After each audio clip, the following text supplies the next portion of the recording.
हमारी लाडली जी को सबसे ज्यादा जो पसंद है वो अपनापन पसंद है। ये अंदर की बात है। मेरी लाडली देखो, अपने जैसे अधम के पास तो सेवा के लिए कुछ था ही नहीं। इत्र भी मांग करके गुरुदेव भगवान से लाते थे, वही इत्र भी देते थे। अपने पास तो केवल गुरुदेव ही थे, अपने पास केवल गुरुदेव ही थे, हैं, रहेंगे। जो है वो गुरुदेव का दिया हुआ, अंतर और बाहर। इतनी मिश्री का भोग लगता था जो वृंदावन के पुष्प को समर्पित।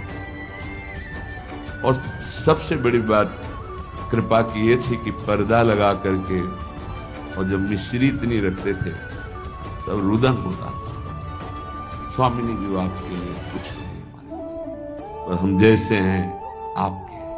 कभी कभी रोटी मांग के जो सूखी मिली, सामने से रज के पात्र में रख के जब दिखाते थे तो जो भोग लगता था, हम तुम्हें कैसे बताएं कि रोटी रख गई और घंटों ऐसे बैठे।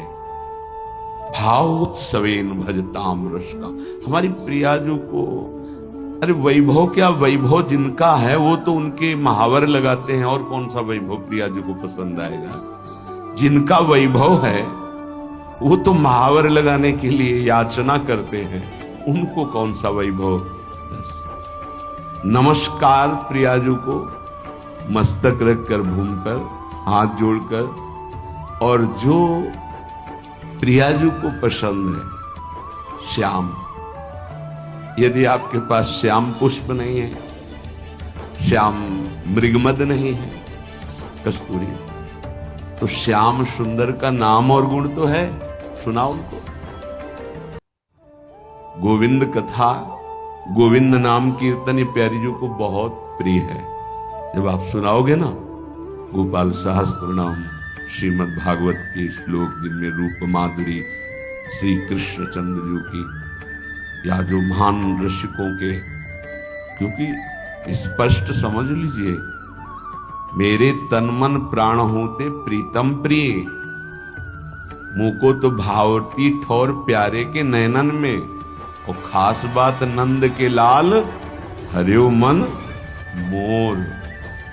बस ये है हमारी श्री जी की पूजा। अगर समझ पाओ, पकड़ पाओ, श्री जी की पूजा ये है। तो बोले श्याम वर्ण के पुष्प और कस्तूरी आदि अर्पित करके 4 परिक्रमा कर। अगर आपको कुटिया में ऐसा विधान नहीं है कि आप परिक्रमा कर सके, तो आप यहां कर लीजिए 4 परिक्रमा। राधा वल्लभ जी की 4 परिक्रमा कर लीजिए, या अपने ठाकुर को ऐसा सिंहासन रखिए कि सेवा के बाद ऐसी जगह विराजमान कीजिए जहां पीछे से परिक्रमा कर सके। बड़ा महत्व है परिक्रमा का। पूजा की पूर्णता परिक्रमा से ही है। कह रहे हैं परिक्रम्य और फिर भूयो नमत्वम, 4 परिक्रमा करके भूमि पे मस्तक रख के, स्त्री शरीर है तो पंचांग, पुरुष शरीर है तो साष्टांग। ये बहुत पहले आदेश हो चुका था श्री जी की प्रेरणा से कि हर साधक 11, 21, 51, 108 जितनी शरीर में सामर्थ्य दंडवत करेंगे। तो ये तो सखी भी कर सकते हैं। प्रगट जिनका स्त्री शरीर है, पंचांग किया फिर खड़े हो गए, मंत्र जपा फिर प्रणाम किया, पंचांग फिर खड़े हो गए, 5, 7, 11 ये तो कर ही सकते हैं ना। इससे निश्चित आप देखना बहुत आनंद का मार्ग है श्री जी की 4 परिक्रमा। अच्छा, सेवा आप सब आप नहीं कर रहे तो दर्शन कर रहे हैं ना, सब सम्मिलित है सेवा में। निकुंज में सेवा कैसे, एक सखी पत्रावली लगा रही है तो शास्त्रों सखियां तन्मय हो रही हैं उसी पत्रावली में, तो सबकी पत्रावली की सेवा हो रही है। एक पान की बीड़ी पवा रहे, सब तन्मय हो रही, तो सबकी बीड़ी सेवा हो रही। ये आंतरिक विषय है। आगे जब मन पवित्र होकर सेवा में जाएगा तो आप देख लेंगे। उसमें थोड़ा होता है कि मैंने पत्रावली नहीं, कि तू हट मैं पत्रावली करूंगी, कल तूने की थी, ऐसा नहीं। सब सखियों में एक ही मन है। अगर एक प्रियाजू को चंवर कर रही है तो अनंतों सखियां चंवर कर रही है। ये बात तब समझ में आएगी जब वहां प्रवेश होना। पर मान लो सुन के, ये सुनने को ही मिल रहा है, बड़ी दुर्लभ बात है।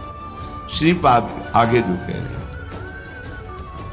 क्षिप्त दिव्यहार निष्क कौस्तुभादि चंद्रिकम गंधलिप्त वक्ष आत राधिकांग पल्लवम राधिका विचित्र वेशभूषणादि तत्परम राधयाभिलिंगनोद्गतांचि रोम विग्रहम। अंग अंग से रूप कांति प्रकाशित हो रही है हमारी स्वामी जी की। पार्श्व में विराजमान कौस्तुभ मणि धारण किए हुए श्री लालजू महाराज और पल्लवों से आच्छादित लता भवन में और पल्लवों की शैया में जो हमारी प्रियाजू विराजमान, अद्भुत वेशभूषा, श्याम तमाल के समीप मानो कंचन बेली लिपटी हुई हो, ऐसी गूढ़ स्वरूप वाली प्रियाजू लब्धानन्वम भजन विभवम चैक चोरौ निशीथे। बहुत जोर की बात है, चोरी चोरी भजन करना सीखो।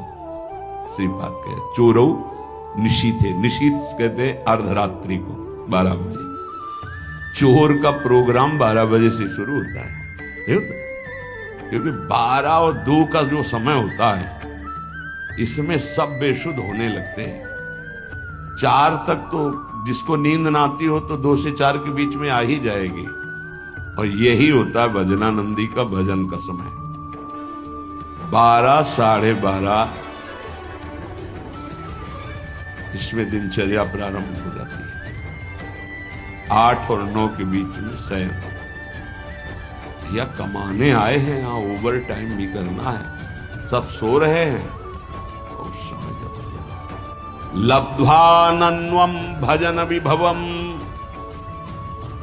अपने गुरुदेव भगवान की दिनचर्या काफी समय तक जब वहीं रहे तब देख पाए। सेवा तो बहुत वर्षों में उनकी कृपा से सौभाग्य मिला, पर नजदीक रह करके लगभग वो 2-2:30 बजे शयन करते थे और 4:30 बजे दिनचर्या प्रारंभ हुई। अभ्यास तो 2 बजे का पूर्व का था ही, जगने का अपने का भी। जैसे 12:30-1 बजे उठे तो देखो शांत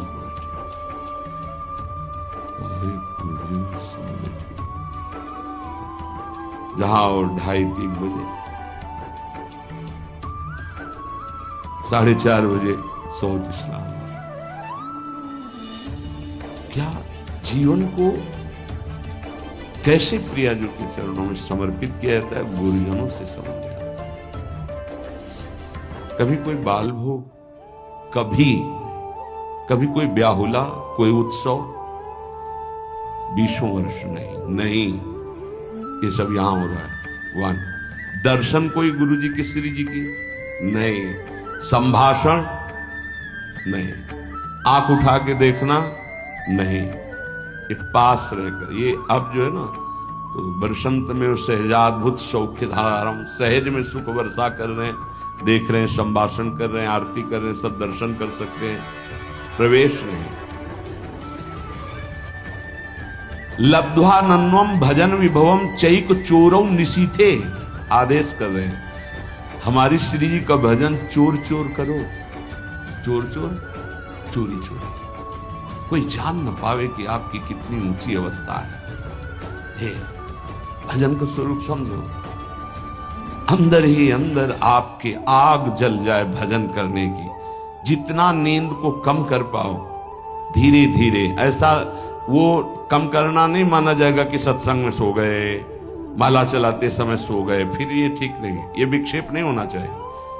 जिस समय से जगे तो बस जगे, फिर झपक नहीं आनी चाहिए, तब माना जाएगा कि आपका अभ्यास ठीक है।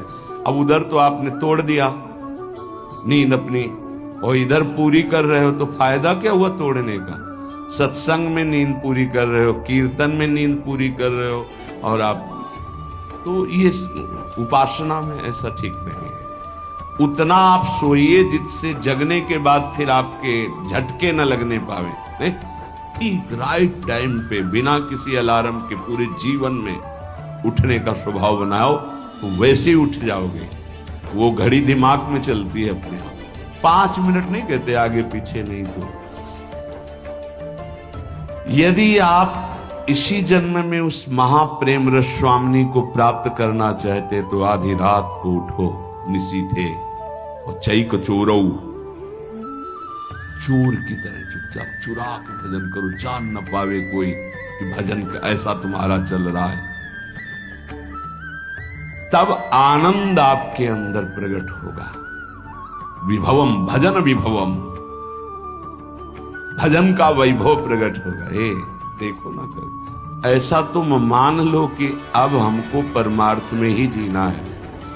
दुख आवे सुख आवे, लाभ दिखाई दे हानि दिखाई दे, जैसे एक पतिव्रता अपने पति का वर्ण कर लेती तो स्वभाव का कैसा भी हो कि वो निर्वाह करती, बस ऐसा कुछ मानना होगा। हमें कोई आनंद नहीं मिल रहा, हमारे कोई भी कार्य नष्ट नहीं हो रहे, हमें कोई लाभ नहीं दिखाई दे रहा, पर हम छोड़ नहीं सकते आपको। हम नरक जाएंगे ऐसे लक्षण है हमारे, पर हम आपको नहीं छोड़ पाएंगे। जीत गए। हमारी बात समझ लेना, अगर समझ पाओ तो। अगर ये बात हृदय में बैठ गई ना कि महारानी जी के सिवा हमारा निस्तार, हमारा कल्याण, हमारा परम हित अब और कहीं नहीं होंगे, क्योंकि हम किसी काबिल नहीं, अब हम महारानी जी को नहीं छोड़ सकते। बस इतनी बात हमें चाहिए। हम आपसे जितेंद्रीय हैं, मनोनिग्रही है, बने रहिए। हमारे यहां केवल अपनेपन की मांग है आपकी, और सब कुछ आप हो सकते हैं लेकिन अपनापन नहीं दे सकते। मात तात सुत दार देह में मति अरुझ मति मंदा, और हित किशोर को होए चकोर तू लख वृंदावन, सीधे लख वृंदावन चंदा। एकमात्र प्रियाजू का आश्रय, आदेश विधान सब कुछ स्वीकार।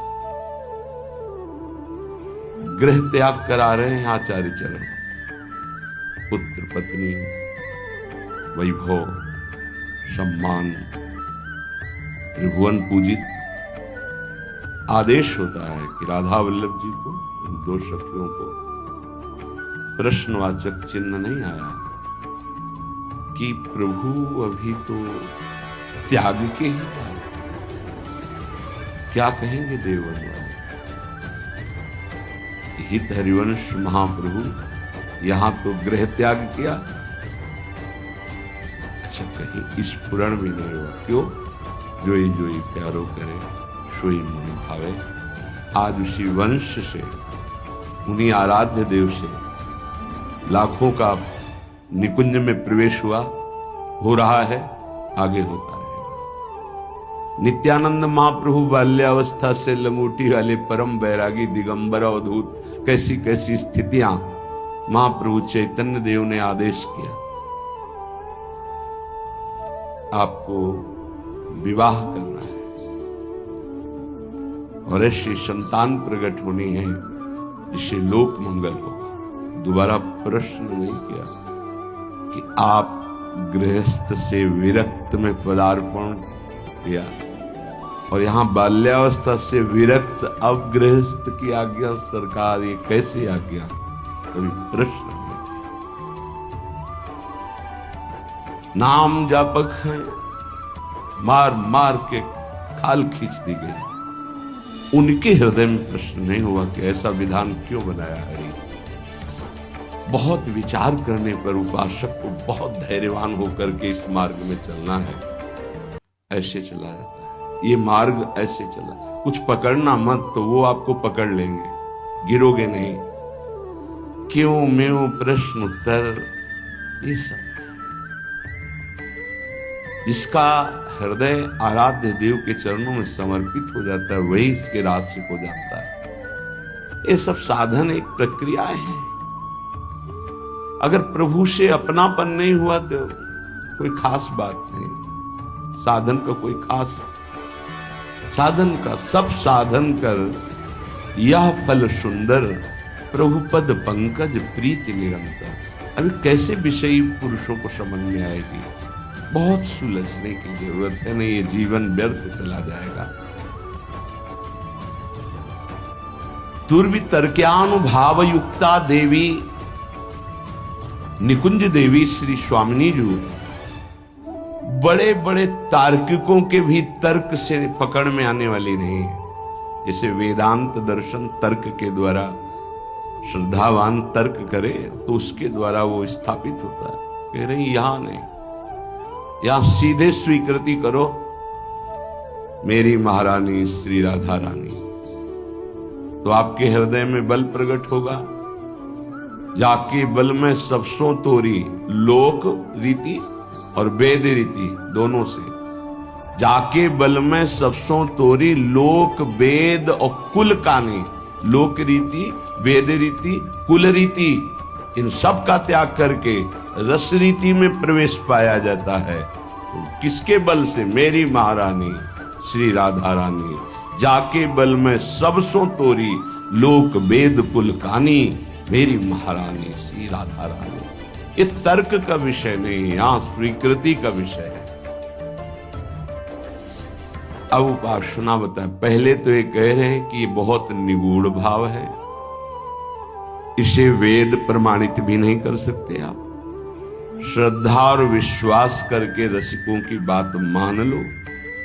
यहां तर्क वितर्क की कोई गुंजाइश नहीं है। ये भाव देश है, ये तर्क देश नहीं है। अब हमारी स्वामिनी जो केवल हाथ जोड़ने मात्र से प्रसन्न हो जाती है, इतनी करुणामय। इसीलिए लालजू महाराज जब सेवा में प्रवेश होते हैं तो ऐसे प्रवेश होते हैं, करबद्ध। बहुत कृपालु हैं, दयालुता की सरलता की मूर्ति है स्वामी जी। जो बड़े बड़े सिद्धांतों की रचना करके उपदेश करने वाले और उनके फल को देने वाले प्रभु हैं, ये उनके अधीन है। प्यारी जी की एक भ्रकुटी के इशारे से घोर पापी को भी वो पद प्राप्त करा देंगे जो बड़ी बड़ी साधनाओं से नहीं मिलता है। विश्वास कीजिए, आपको लगेगा केवल बातें ही हैं कि प्रमाण भी है। तो नरवाहन जी कोई भी सदाचरण नहीं था। 84 कोष ब्रजमंडल का मूर्धन्य राजा जरा भी ब्रज 84 कोष में उनके खिलाफ या उनकी अधीनता न स्वीकार करने पर प्राणदंड मिलता था। सीधे प्राणदंड, कोई क्षमा याचना नहीं। ऐसा उनका स्वभाव और प्रभाव था। महाप्रभु हरिवंश चंद्र जो राधा वल्लभ लाल जो पालकी में विराजमान रसिक जनों के साथ गुण कीर्तन नाम कीर्तन जय जयकार होते हुए आए और लता भवन में विराजमान किया। सेवकों ने सूचना दी कि कोई महान तेजस्वी पुरुष आभूषण आदि लेकर के अपने इष्ट देव के साथ पधारे हुए हैं और उनका तेज ऐसा है कि हम लोगों की हिम्मत ही नहीं कि उनके सामने जा सके। ये आपसे निवेदन कर रहे हैं। नरवाहन जी ने विचार किया कि ऐसा कौन तेजस्वी ब्रजमंडल में जो हमारे आज्ञा पर क्रूर हिंसा कर देने वाले कठोर हृदय वाले भी भय धारण कर रहे हैं। सामने नहीं गए, हम स्वयं चल के देखेंगे। एक भागवतिक आभा होती है, भागवतिक बल होता है। वो जिस पर कृपा होनी होती उसी को अनुभव में आता है। जैसे अपने गुरुदेव भगवान के पास जब जाते हैं तो एक भागवतिक बल वहां स्थापित है। वो शायद है कि लाडली जी की कृपा से आपको दिखाई देगा। रोम रोम समय बिल्कुल अलर्ट, सावधान। एक अद्भुत कि जब गुरुदेव श्री जी को देख रहे हैं तो हम गुरुदेव को देख सकते, लेकिन जब गुरुदेव हमारी तरफ देखेंगे तो हमारी हिम्मत नहीं कि हम देख सके, नेत्र झुक जाएंगे। वो एक अद्भुत बल होता है। नरवाहन जी पर कृपा होनी थी। हितजू महाराज किसी भी भाव से कोई आवे तो उसको श्री जी प्रदान करते, इतने अद्भुत दाता है। महिमा तेरी कहा कहूं, श्री हरिवंश दयाल तेरे द्वारे बटत हैं सहज लाडली लाल। बड़ा विचार कर रहा था, कैसे होंगे, क्या प्रभाव होगा। जब दर्शन करने के लिए आए तो हिम्मत नहीं पड़ी सामने जाने की। लता भवन की ओट से देखा, जैसे प्रियाजू के नेत्र ऐसे हितजू महाराज के नेत्र, अतुलित रस बरसत सदा, सुख निधान बनवास, अद्भुत महिमा महि प्रगट सुंदरता की रास। सुंदरता की रास कनक द्युति देह रुचि, जैसे स्वामिनी जू के श्रीअंग की कांति, सात कुंभ तन गोरी, ऐसे हित सजनी स्वरूपा महाप्रभु हरिवंश चंद्र जू की। अजान बाहो कमल नयन, सुंदर नासिका सुंदर ठोड़ी, युगल चरणारविंद, पान किया और बस उन्मत्तता छा गई। अभी राधा वल्लभ जी को देखा ही नहीं था, केवल महाप्रभु को देखा था। बस हृदय में बैठा लिया। वहां रसिक जन कीर्तन कर रहे थे, राधा वल्लभ श्री हरिवंश श्री वृंदावन श्री वंचन। बैठा लिया, राधा वल्लभ श्री हरिवंश, राधा वल्लभ श्री हरिवंश। ये नाम जपते ही कुछ दिनों में ऐसा लगने लगा कि मैं बहुत अधम हूं, अब नहीं करूंगा, अपने हाथ से किसी की हिंसा नहीं करूंगा, कभी चोरी नहीं करूंगा, कभी किसी से कर नहीं लूंगा, ऐसा। और एक तरह से परम वैरागी होकर रह रहे हैं, पर कार्यक्रम उनका वही चल रहा है। उनके अनुगामी जनों ने जैनी व्यापारी की बड़ी नौका को रोका और कहा यहां से निकलने वाले को कर देना पड़ता है। उसके साथ कई 100 सैनिक बलवान थे, तो सैनिकों के बल के कारण उसने कर देना अस्वीकार कर दिया। युद्ध हुआ, समस्त सैनिक मारे गए, जैनी को बंदी बना लिया, पूरी संपत्ति नाव की हड़प ली। छोटी मोटी नाव नहीं जिसमें 8-9 से सैनिक सुरक्षा में हो तो कितना ऐश्वर्य होगा। पहले नावों से ही व्यापार होता था। नौका पूरी जब्त कर ली गई, उसको बंदी बना लिया गया। और उसमें जो मुखिया थे, क्योंकि नरवाहन जी तो राधा वल्लभ श्री हरिवंश आठों पैर जप में लग गए थे, कैसी असीम कृपा हुई थी। पहले दर्शन में ही लुट गए थे, अब वो कैसे लूटेंगे। उनके अनुयायियों ने उस जैनी से कहा कि अगर आप जितनी संपत्ति है इतनी दोबारा नहीं मंगाते हैं तो आपको फांसी की सजा दी जाएगी। उतनी संपत्ति उसके पास थी नहीं। धीरे धीरे फांसी का समय निश्चित हो गया कि कल फांसी दी जाएगी। तो रात में 9-10 बजे शयन भोग लेकर के एक दासी गई और उससे कहा कि तुम सावधान, कल तुम्हारी मृत्यु का दिन है। रो पड़ा, मेरा क्या अपराध। बोला यहां अपराध नहीं गिने जाते, यहां कोई निर्णय नहीं होता, मारे जाओगे कल तुम। उसका कोई उपाय बचने का? बोले एक उपाय है, रात्रि के 12 बजे राधा वल्लभ श्री हरिवंश, राधा वल्लभ श्री हरिवंश जोर से उच्चारण करना। मुझे पूरा विश्वास है ये नाम तुम्हें बचा लेगा। अरे तो मरने वाले को जैसे संजीवनी बूटी मिल जाए। थोड़ी ही देर के बाद उच्च स्वर से शुरू किया, राधा वल्लभ श्री हरिवंश, राधा वल्लभ श्री हरिवंश। वो आवाज नरवाहन जी जहां एकांत में जप कर रहे थे वहां पर, अरे ये तो अपराध बन गया, मेरे गुरु जी का कोई शिष्य बंदी बना लिया गया। तत्काल गए, फुलवाई जेल अंदर गए, हाथ जोड़ा, प्रणाम किया और कहा मुझे क्षमा करना, मुझे पता नहीं था आप हमारे गुरु भाई हैं। अपने सैनिकों को बुलाया और कहा तत्काल पूरी संपत्ति दी जाए और अधिक संपत्ति इनको दी जाए। उनसे हाथ जोड़ के कहा कभी गुरु जी के सामने ये चर्चा मत चलाना कि आपको इस तरह से प्रताड़ित किया गया। आज से बिल्कुल आदेश लागू हो जाएगा, कुछ किसी के साथ ऐसा नहीं होगा, नहीं तो बहुत बड़ी गलती हो जाती। जहां उसको फांसी की सजा मिलनी थी वहां नवीन वस्त्र धारण कराकर सारी संपत्ति।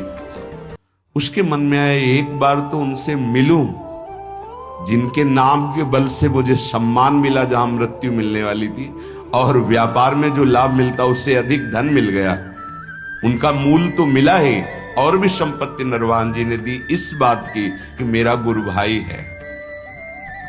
लता भवन में आए, पता लगा के महाप्रभु के दर्शन की सारी संपत्ति भेंट की। महाप्रभु ने कहा आप इसका प्रयोग स्वयं कीजिए और लगा दीजिए। हमारे राधा वल्लभ लाल लता भवन में विराजमान, हमें इतनी संपत्ति की जरूरत नहीं, पर आप देना क्यों चाहते हैं? तो उनका आपके नाम के कारण मेरा जीवन बच गया। पूरी घटना बताई। वो मैं तो नहीं जानता नरवाहन कौन है। महाप्रभु को इतनी करुणा उदय हुई कि केवल राधा वल्लभ श्री हरिवंश नाम सुनकर ऐसा बुलवाओ कहाँ है। अब नरवाहन जी को बुलाया गया तो कांपते हुए आए कि पता नहीं। अब उनके हृदय में तो था मेरे गुरुदेव हरिवंश चंद्र जो मेरे इष्ट राधा वल्लभ, पता नहीं गुरुदेव क्या दंड विधान करेंगे क्योंकि गलती हो गई। जे भी सामने गए महाप्रभु को देखकर रो पड़े। ऐसा सौंदर्य, ऐसी करुणा महाप्रभु के स्वरूप से चरणों में गिरे। महाप्रभु ने कहा नरवाहन आज तुमने खरीद लिया मुझे। अब उनको आत्मबल प्राप्त हुआ। उनका तुमने कभी हमसे दीक्षा नहीं ली, कभी ऐसा संग नहीं किया, केवल सुनने मात्र से। तो देखो मैं तुम्हें अपने नित्य विहार का सर्वस्व प्रदान करता हूं, विलास रस और रास रस।